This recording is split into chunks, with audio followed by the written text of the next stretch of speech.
Uncle, आपके पास कितने colourful पतंगे हैं। मैं ये लेना चाहती हूँ।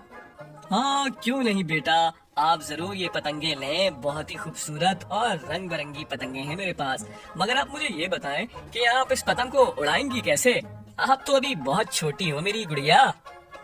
अंकल, आपको इसकी चिंता करने की जरूरत नहीं है।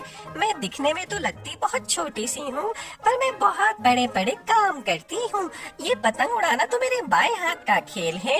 और आप बिल्कुल भी चिंता मत करिए, अभी मेरे पापा आएंगे, मैं उनसे कहकर आपसे ये सारी पतंगे ले लूंगी और फिर मैं अपने घर के छत के ऊपर अपने पापा और अपने भाई के साथ मिलकर इन पतंगों को उड़ाऊंगी और खूब मजे उड़ाऊंगी।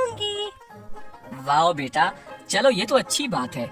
ठीक है, तो फिर आप मुझे बताओ कि आपको कौन कौन सी पतंगे चाहिए, ताकि मैं उसे पैक कर दूं। जैसे ही आपके पापा आएंगे तो फिर ये आप पतंगे अपने साथ पापा के साथ मिलकर ले जाइएगा।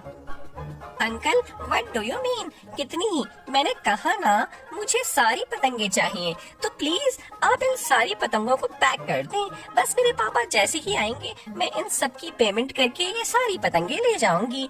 आप बिल्कुल चिंता मत करें पैसों की। पापा मुझे मना नहीं करेंगे, आई एम श्योर। ठीक है बेटा, आपके कहने पे मैं इन सारी पतंगों को पैक कर देता हूँ।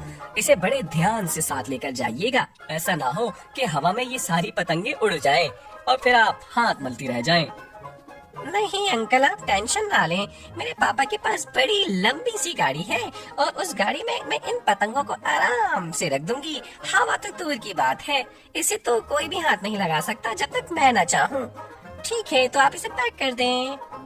जी जी बेटा, ये ले, आपकी सारी पतंगे मैंने पैक कर दी हैं। इसको आप सही से पकड़ लें। Thank you uncle.